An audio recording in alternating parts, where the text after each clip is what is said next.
Pájaros con las pechugas palpitantes. Ya está dicho que Marie creció en un ambiente político muy enrarecido. En 1864, 3 años antes de su nacimiento, los rusos aplastaron una insurrección nacionalista y ahorcaron a los cabecillas, dejando sus cuerpos colgados de las murallas de la ciudadela de Alejandro durante el verano para que se pudrieran a la vista de todos. Un espectáculo de ferocidad medieval que no debió de mejorar las relaciones entre los opresores y los oprimidos. En la escuela, Mania y sus compañeras daban las clases en polaco, lo cual estaba prohibido. Pero el centro tenía previsto un sistema de timbres para advertir a los profesores de la llegada de los inspectores rusos.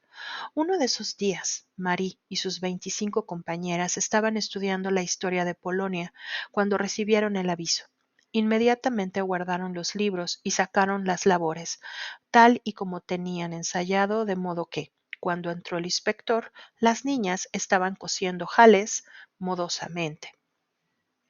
Entonces, la profesora mandó salir a la pizarra a Marie, porque era la mejor alumna de la clase, y el tipo le hizo recitar el Padre Nuestro en ruso y soltar la lista de los zares con todos sus títulos. Lo hizo bien, pero se sintió terriblemente humillada y lloró con desconsuelo cuando el hombre se fue. Comprendo la angustia de Marie.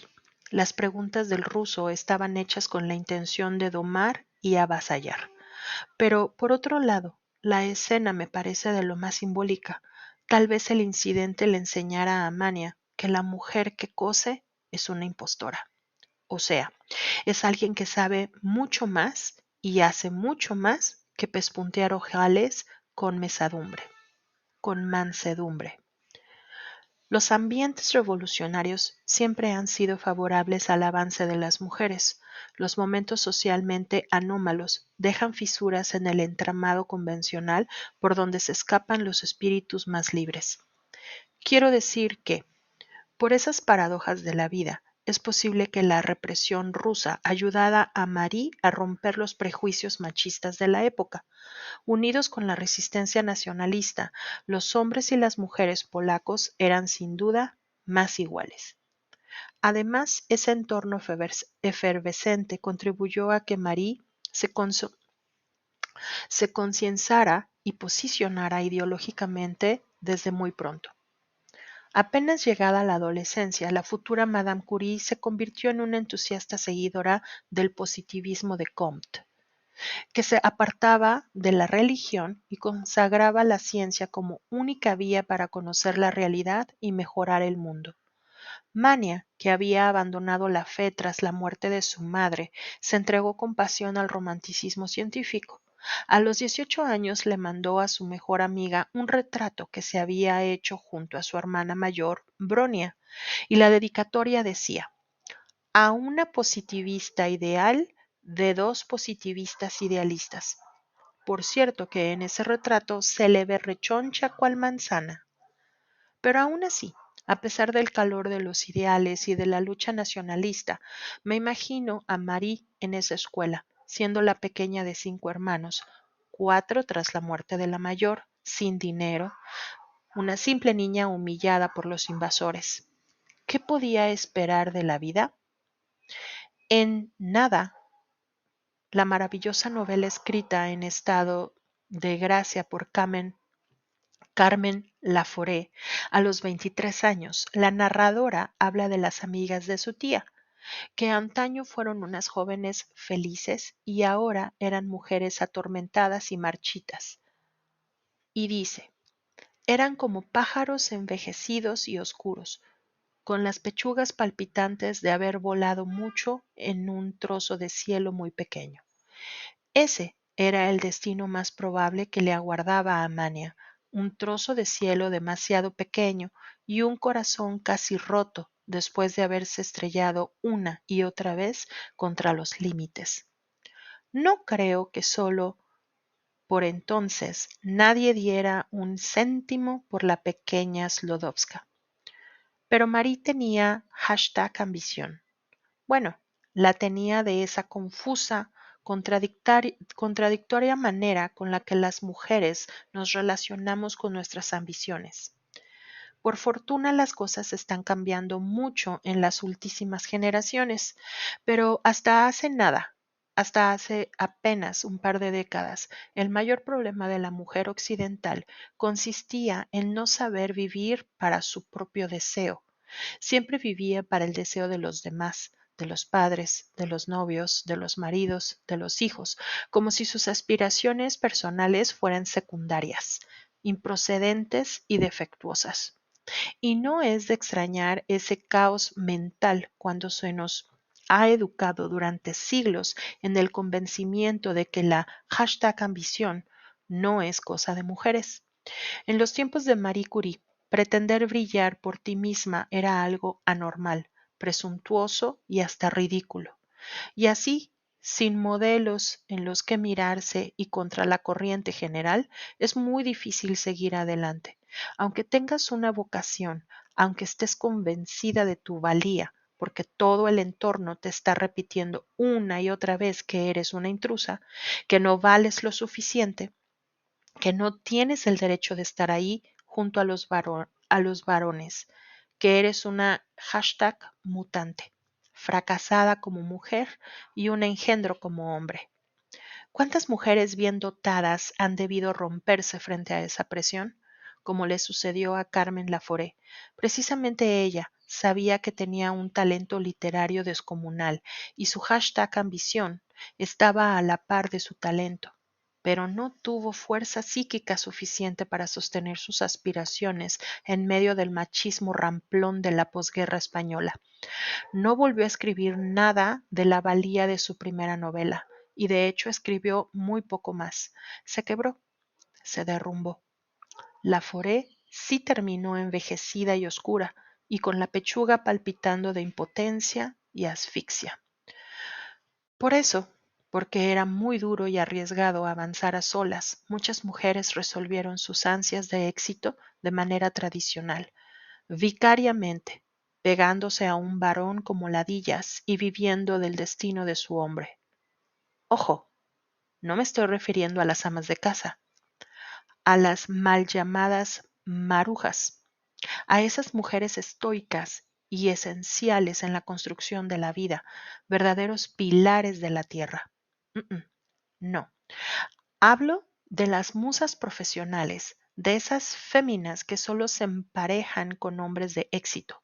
Son mujeres que lo dan todo por su caballo de carreras. Lo cuidan, lo alimentan, lo cepillan, le sirven de secretarias, amantes, madres, enfermeras, publicistas, agentes, guardaespaldas. Incluso son capaces de morir por él si se llega el caso. Eso hizo Eva Braun con Hitler.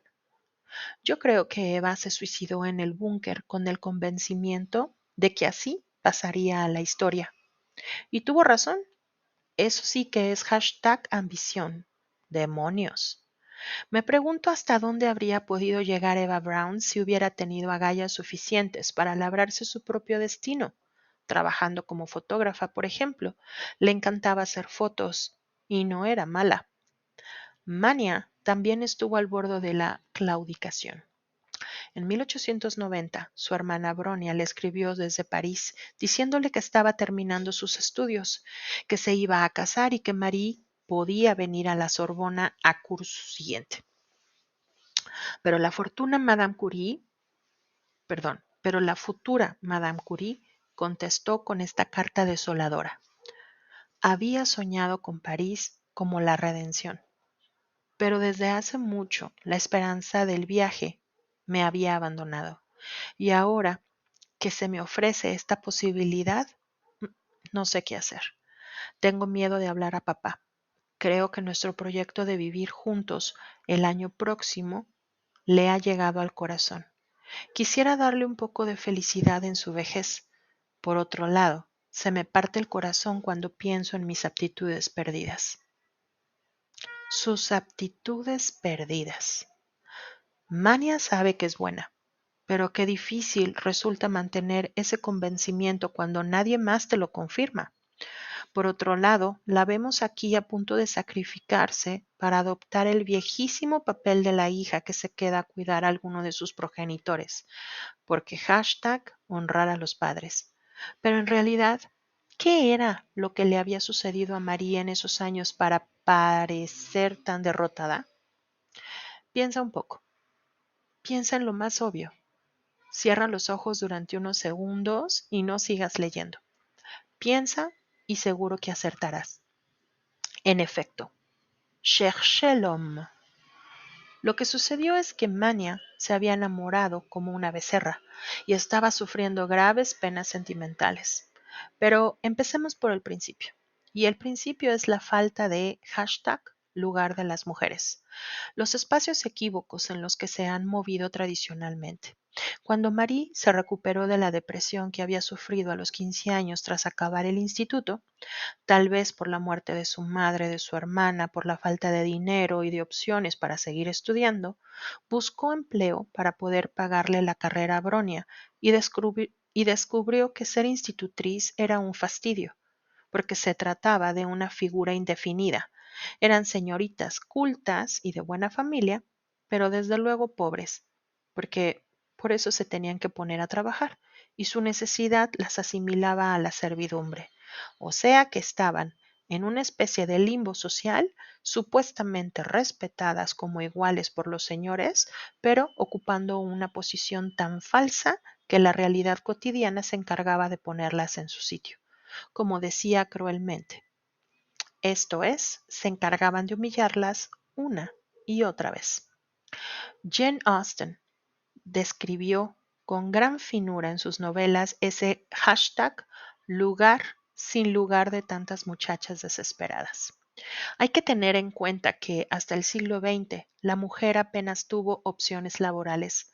Las obreras trabajaban el doble y cobraban la mitad que sus maridos, pero las de la clase media ni siquiera podían emplearse salvo unos pocos oficios de perfiles resbaladizos: institutriz, dama de compañía.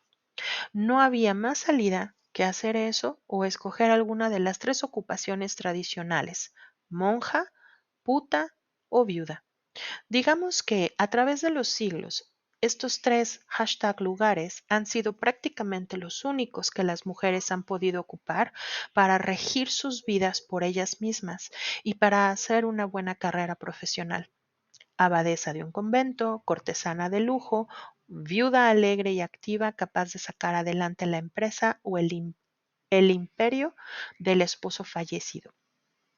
Como la estupenda, como la estupenda Veuve Clicquot, la viuda Clicquot, que a la muerte de su marido en 1805 consiguió convertir su champán en un burbujeante éxito, o como la tremenda y malvadísima emperatriz Irene de Bizancio, que asumió el poder en 1780 cuando desapareció su cónyuge, el emperador León IV. Fuera de esos escasísimos hashtag lugares sociales autorizados, las mujeres, si querían moverse libremente por el mundo, tenían que disfrazarse de hombres. Y ha debido de haber muchas, muchísimas mujeres travestidas desde el principio de los tiempos. Tan solo en el Quijote se menciona a un par de ellas como algo muy normal, pero el castigo por ese atrevimiento podía ser terrible. Lo muestra con ejemplaridad la historia de la papisa Juana, una leyenda singularmente expresiva. Cuentan que en el siglo IV hubo una mujer que llegó a ser papa durante 2 años, 7 meses y 4 días, haciéndose pasar por un varón.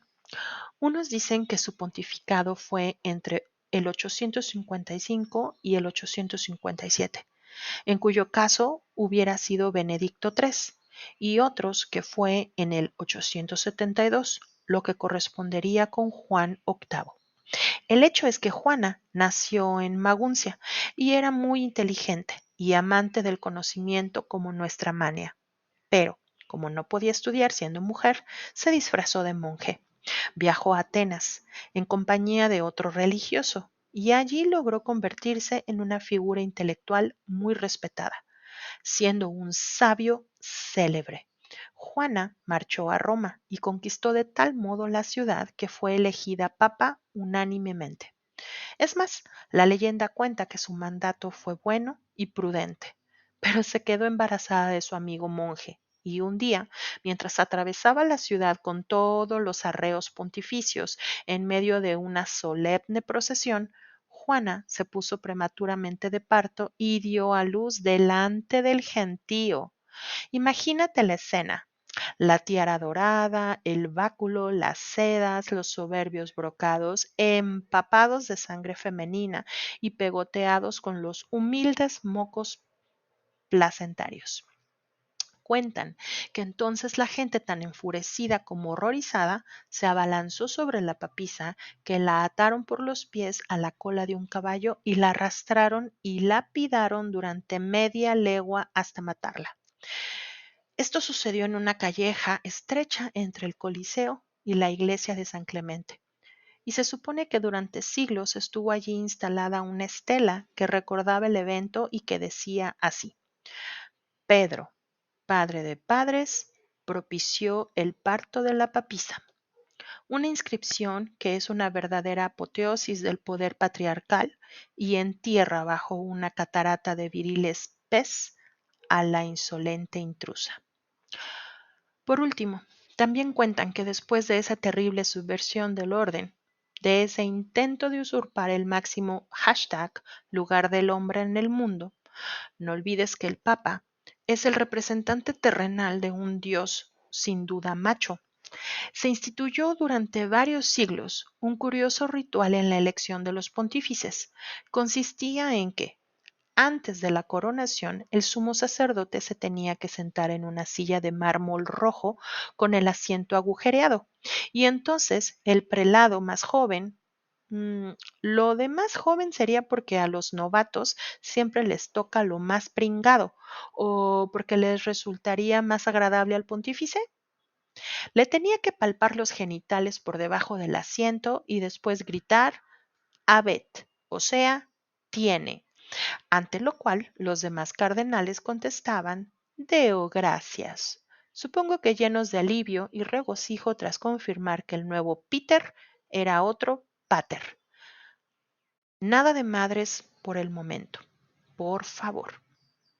Esta leyenda de la papisa Juana fue muy popular durante varios siglos y la gente se la creía a pies juntillas hasta que la iglesia la repudió oficialmente en el siglo XVI. Pero sea verdad o mentira, da lo mismo. Lo que importa es su increíble fuerza simbólica y lo bien que representa el miedo del mundo masculino a la ascensión social de la mujer, además de servir como parábola didáctica para enseñar a las féminas que intentar ocupar el hashtag lugar de los hombres se castigaba de una manera horrible. Eso es lo que hará Marie Curie: ocupar hashtag lugares antes nunca hollados por mujeres, y desde luego pagará un alto precio por ello. Pero varios años antes de eso, y al igual que miles de otras mujeres, la joven Marie se contrató como institutriz, primero en una casa tan horrible que duró muy poco, y después en el campo, lejos de Varsovia, con una familia nacionalista y amable, los Zoravsky. Escribió a su prima: para los chicos y chicas de aquí, palabras como positivismo o la cuestión social son objeto de aversión, suponiendo que hayan oído hablar de ello, lo cual es inusual. Si pudieras ver lo bien que me porto, voy a la iglesia todos los domingos, fiestas de guardar, sin alegar jamás un dolor de cabeza o un resfriado para librarme. Casi nunca menciono el tema de la educación superior para las mujeres. En general, observo en mi conversación el decoro que se espera de alguien en mi posición. Pese a la incomodidad de esa posición, de ese hashtag lugar tan resbaladizo, Marie no pudo evitar del todo ser quien era. Organizó una escuela clandestina para enseñar a leer y escribir en polaco a los campesinos de la zona, un proyecto arriesgado por el que podrían haberla metido en prisión. Ya habían participado antes en la resistencia a través de la Universidad Volante de Varsovia, un movimiento educativo subterráneo. Los estudiantes recibían clases de nivel superior y a la vez enseñaban a los obreros. Todo esto estaba prohibido y entrañaba peligro. Me recuerda los conmovedores esfuerzos de esas profesoras que seguían dando clases a las niñas secretamente en el terrible régimen de los talibanes. Y lo que sucedió fue que, en verano, Marie conoció al hijo mayor de los Zoravsky, Casimir, un chico de su edad que estudiaba matemáticas en Varsovia, y se enamoraron. Saltaron chispas ante sus ojos, tintinearon ensordecedoras campanillas en sus orejas y las estrellas se pusieron a brillar. En fin, la parafernalia habitual de la primera pasión. Sarah Dry incluye una foto de Casimir en su biografía de Curie y se diría que era muy atractivo. Ah, pillina. Después de todo, a nuestra empollada le gustaban guapos. En su estilo, Pierre Curie tampoco estaba mal. De modo que en esto la transgresora Marie era de lo más convencional. Y para mi vergüenza debo reconocer que a mí me pasa lo mismo. No es justo, no es racional, no casa con mis principios ni con mis ideas, pero me gustan guapos. Siempre me ha irritado y desesperado esa propensión tan humana a mostrar una irremediable debilidad por la belleza. Puede que solo sea un mandato genético, algo inscrito ciegamente en nuestras células, porque en los animales la belleza, esto es la simetría, parece ser un indicio de una buena capacidad reproductora. Pero siendo los humanos criaturas complejas y alejadas de tantas cosas de lo instintivo, ¿por qué seguir presos de este truco biológico? El caso es que la gente hermosa tiende a parecernos más inteligente, más sensible, más simpática, más honesta, más y de todo, todo, todo. Mira este rostro, por ejemplo. ¿No crees que augura un temperamento dulce y delicado? Pues lástima. Lástima que sea la foto de Jeffrey Dahmer, el carnicero de Milwaukee, que asesinó, torturó, mutiló y devoró a 17 hombres y muchachos. La realidad es obcecada y compleja e insiste en llevarnos obscenamente la contraria cuando nos ponemos soñadores. Creo que estos excesos de idealización los padecemos sobre todo las mujeres, que mostramos una desmesurada facilidad para inventarnos al amado. Sí, ya sé que las generalizaciones encierran siempre una cuota de estupidez, pero permítame que juegue un rato a hablar de los hombres y de las mujeres, aunque resulte esquemático. Y así pienso que cuando nosotras creemos enamorarnos de alguien, enseguida enumeramos como origen de nuestro entusiasmo un espejismo de virtudes sin fin que le suponemos a esa persona. Es que es listo, es que es bueno, es que es guapo, es que es encantador, cuando lo que nos ha obnubilado y lo único que de verdad sabemos de él, o tal vez de ella, no sé si sucederá igual en las relaciones homosexuales, es que tiene unos ojos de un color admirable, unos dientes muy blancos, hombros poderosos, un cuello apetecible de morder, porque las mujeres estamos presas de nuestro pernicioso romanticismo, de una idealización desaforada que nos hace buscar en el amado el sumum de todas las maravillas. E incluso cuando la realidad nos muestra una y otra vez que no es así, por ejemplo, cuando nos enamoramos de un tipo áspero y grosero, nosotras nos decimos que esa apariencia es falsa, que muy dentro de él nuestro hombre es dulcísimo y que para dejar salir su natural ternura solo necesita sentirse más seguro, más querido, mejor acompañado. En suma, nos convencemos de que nosotras vamos a poder cambiarlo gracias a la varita mágica de nuestro cariño. Rescataremos y liberaremos al verdadero amado, que está preso dentro de sus traumas emocionales. Lo salvaremos de sí mismo. Las mujeres padecemos el maldito síndrome de la redención. Los hombres, en cambio, creo que suelen ser más sanos en este punto y que son capaces de querernos por lo que en verdad somos. No nos inventan tanto, probablemente porque no tienen tanta necesidad. Durante siglos, el amor ha sido la única pasión que se nos ha permitido a las mujeres, mientras que los hombres podían apasionarse por muchos, por muchas más otras cosas, o quizá no tengan tanta imaginación. El caso es que nos miran y nos ven, mientras que nosotras los miramos y, en el calor del primer enamoramiento, lo que vemos es una quimera fabulosa. Hay una frase genial de un cómico francés llamado Arthur que dice así: el problema de las parejas es que las mujeres se casan pensando que ellos van a cambiar y los hombres se casan pensando que ellas no van a cambiar. Qué terrible lucidez y qué certero. La inmensa mayoría de nosotras estamos empeñadas en cambiar al amado para que se adapte a nuestros sueños grandiosos. Creemos que, si le curamos de sus supuestas heridas, emergerá en todo su esplendor nuestro amado perfecto. Los cuentos para niños, tan sabios, lo dicen claramente. Nos pasamos la vida besando ranas convencidas de que podemos transmutarlas en apuestos príncipes. Pero las ranas son ranas, pobrecitas. No solo nadie puede cambiar a nadie, sino que es profundamente injusto exigirle a un batracio que se convierta en otra cosa. De manera que, cuando pasa el tiempo y vemos que nuestro hombre no muda a superhéroe, empezamos a sentir una frustración y un rencor desatinados. Apagamos los focos de nuestros ojos, esos reflectores con los que antes les iluminábamos como si fueran grandes estrellas de nuestra película, y empezamos a observarlos con desprecio y desilusión como si fueran garrapatas.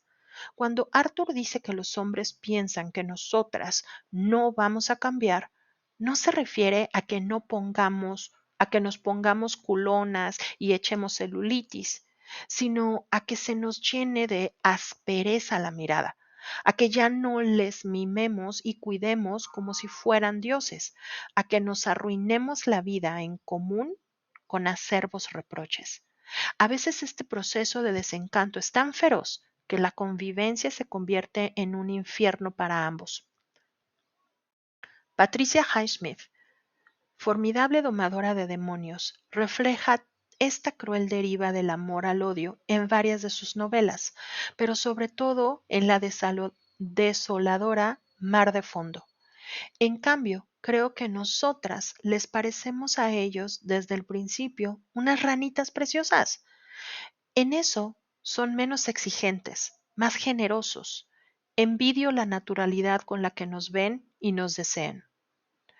Volviendo a Marie Curie, pienso que por debajo de su rígida contención, y justamente por eso, era un verdadero torrente pasional. Rebosaba sentimientos volcánicos en las cartas que escribía en su juventud, en el diario que hizo tras la muerte de Pierre, en las pocas líneas que mandó a su amante Langevin, y que casi originaron una tragedia. La pasión se ocultaba en los altibajos de su temperamento, en sus crisis melancólicas, en su sensibilidad de nervio en carne viva. Así que imagino lo que tuvo que ser ese primer amor por Casimir. Cielo santo, esa mujer de mente y voluntad tan poderosas, esa fuerza de la naturaleza ciegamente prendada del guapo muchachito, aunque estoy segura de que Mania creía que le amaba porque era un buen matemático. Debió de ser un espectáculo emocional digno de verse, y entonces sucedió lo que sucedía en las novelas de George Eliot, que cuando Casimir dijo a sus padres que quería casarse con Mania, los encantadores Zoravsky se echaron las manos a la cabeza y dejaron de ser encantadores. ¿Pero cómo? ¿Con una institutriz? Ni pensarlo. Más aún, si el hijo se empeñaba en lo del matrimonio, sería desheredado de forma fulminante. Ahí acabó la historia formalmente.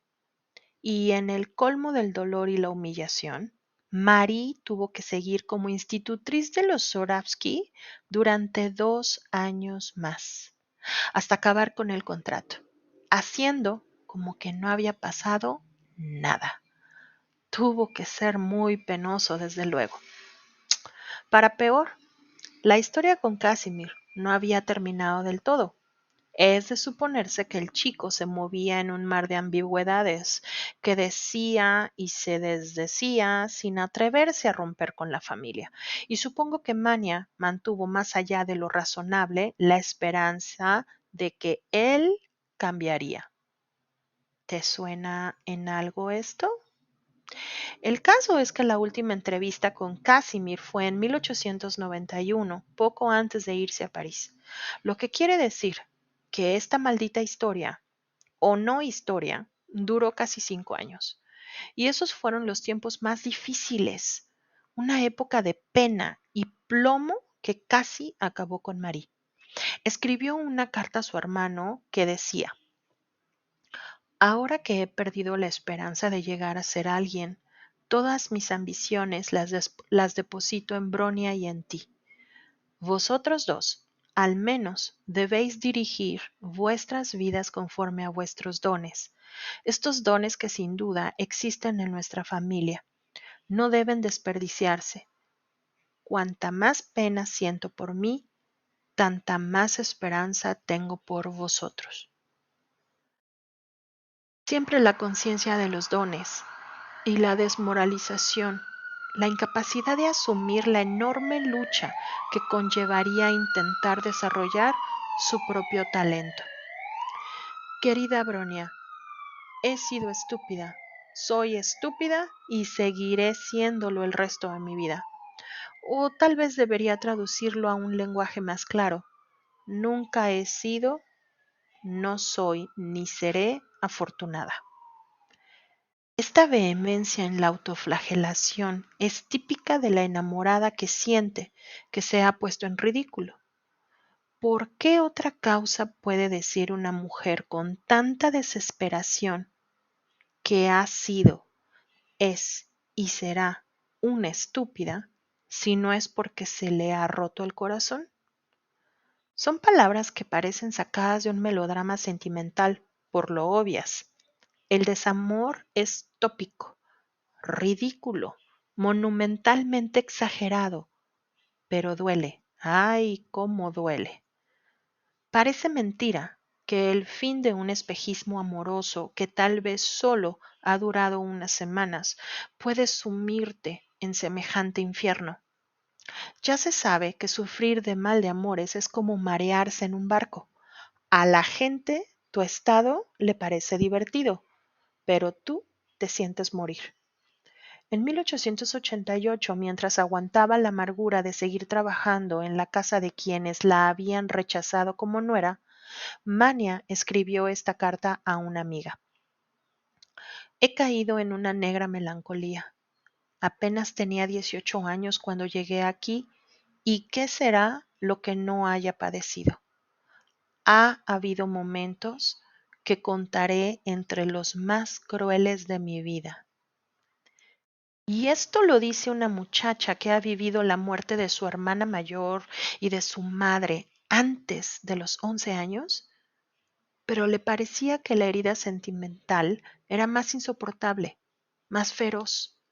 Si las penas de amor abren insospechados abismos, espasmos de agonía, que creo que en realidad se refieren a otra cosa, que van más allá de la historia amorosa concreta, que conectan con algo muy básico de nuestra construcción emocional, con la piedra maestra en la que se asienta el edificio que somos. El desamor derrumba y derrota. La tensión que esto le causa, la historia de Casimir, ha venido a sumarse a su trastorno. Escribe por entonces el padre a otra de sus hijas. Se ve que, desde la depresión sufrida a los 15 años, la consideraba frágil, nerviosa, demasiado apasionada. Y ahí estaba Mania, a punto de arrojar la toalla. Un jovenzuelo guapo casi le hizo rendirse y aceptar el tradicional destino sacrificial de la hija que se queda a cuidar del padre. Se me ponen los pelos de punta de solo pensar que ese mentecato estuvo a punto de privarnos de la existencia de Marie Curie. Casimir que se acabaría convirtiendo en uno de los matemáticos más importantes de Polonia, pero aún así me sigue pareciendo emocionalmente lastimoso. Me pregunto cuántas manias se habrán perdido de manera parecida por el camino. ¿Cuántas posibles pintoras, escritoras, ingenieras, inventoras, exploradoras, escultoras, doctoras en medicina, geómatras, geógrafas, astrónomas, historiadoras, antropólogas? ¿Cuántas otras maravillosas mujeres radioactivas no llegaron jamás a poder irradiar? Espero que el cobarde de Casimir y su familia se pudrieran de arrepentimiento al ver a la pequeña institutriz Mania convertida en una fulgurante Marie Curie. Seguro que la propia Marie Curie también pensó alguna vez con complacencia en eso.